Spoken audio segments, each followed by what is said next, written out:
What up, you guys, and welcome back to the channel. And today we're going to be using the imagitarium wide range pH test kit. I saw it at Petco. It was on sale, so I picked this up.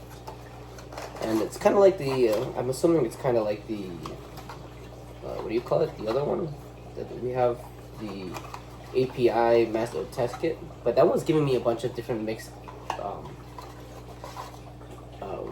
results, so we're trying a different one today. Comes with a little instruction kit.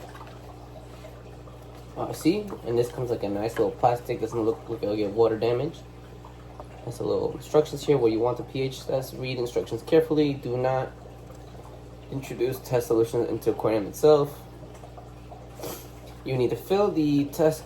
This is the little thingy. It only comes with these three things entirely. Well, this looks kind of cheap, but whatever. Fill clean test kit to the printed line on the vial. 5 milliliters of water to be tested. Add 3 drops of pH reagent into the test vial, holding the dropper upside down in completely vertical position to ensure uniformity of drops. Cap the test vial. Gently shake the tube several times to make solution. Attention, always use the cap. Avoid skin contact as this may affect the test results. Immediately match the color of the solution against the pH color chart. Okay, so immediately, you don't have to wait for it. So we're gonna test the stingray aquarium. Sorry, my voice is like that. I'm a little sick. Got a little bit of got a cold. There you go. That's pretty close.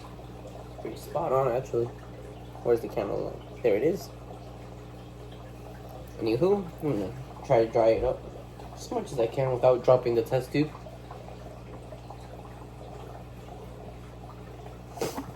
Here we have the test kit. Directions: push down when open it. See complete cautionary information. It doesn't tell me to shake or anything. Right? Yeah. Doesn't tell me to shake.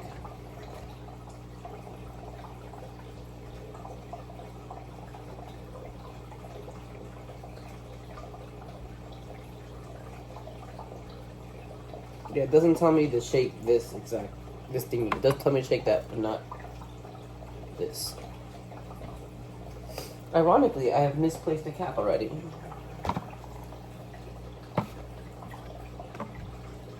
I've misplaced the cap that comes with for the test tube. It's not surprising because I lose everything, but that's a little annoying. I bet you it was like right in front. Let me look for that cap and we'll be back. So I found the cap. I had it on top of the lid. By the way, I'm going to be doing I already made a video before on how I made these lids, but they have these clear plastic lids that have a bunch of videos out there already, but I'm going to make another one because it's another good idea for videos, and why not? Anyway, here we go. Put it back up here. And yeah, so I'm gonna open up this bad boy, push down to open until you hear the stop. You don't hear the clicking. Now it's telling us to actually turn this upside down directly, and we need to do 3 drops only. 1, 2, and 3.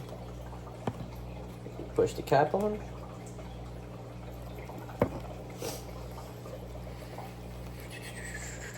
Shake a few times.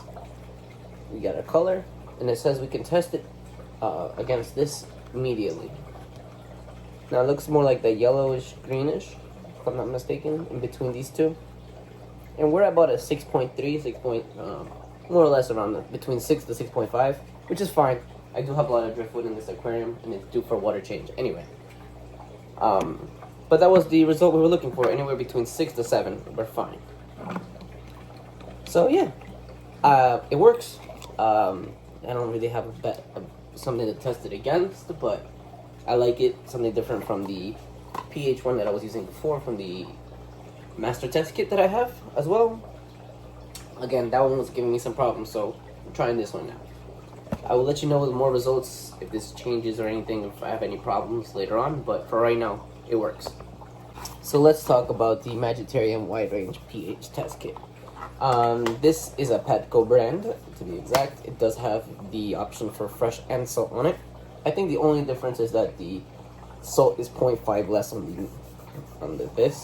the reading chart. You can kind of see it there. For example, this is technically 5.0 on fresh, and then 4.5 on salt, etc. You can follow all the way down. But yeah, I like it. It's not too expensive. Petco brand had it.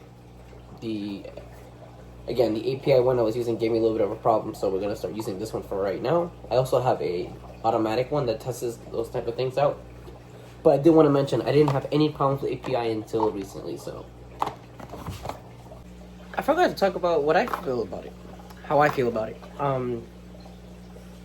mean, to be honest, it's something that I need, a pH test kit. If I had to pick between the two, right now I'm leaning towards this, between the API pH test kit and this. I'm going towards this because, I mean, it's not technically too fair because I've only have one of these, I don't have multiple, so I can't really test the bases off of that. Maybe I'll grab another one and do that, but for right now, this is fine. This is simple. I do like the packaging, a little bit better for the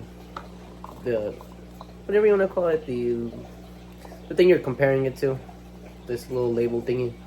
I do like that one more here because I think it comes in a better paper. And it's not a huge booklet with a bunch of different things. It's really simple, really easy to use. And yeah, I think this is cheaper too, so I gotta find the prices on the thing. But this was on sale when I bought it, so maybe that might be the reason why it's cheaper. But yes, I do like it. Do I recommend it? Yes, I do. They probably have other better ones that I haven't tried yet. If you know any of them that you want me to try first, let me know. Drop them down in the comments below. But yeah. Wait, I don't think I'm gonna stop the video here because I'm not feeling too well and this video is becoming longer than it needs to be. Anyway, don't forget to like, comment, and subscribe to see more videos like this. I also have a bunch of Stingray videos and stuff like that. I also did start a members only, so definitely check that out. And hopefully see you guys on the next one. Peace. Thanks for watching. Don't forget to like, comment, and subscribe. And hopefully I see you in the next video.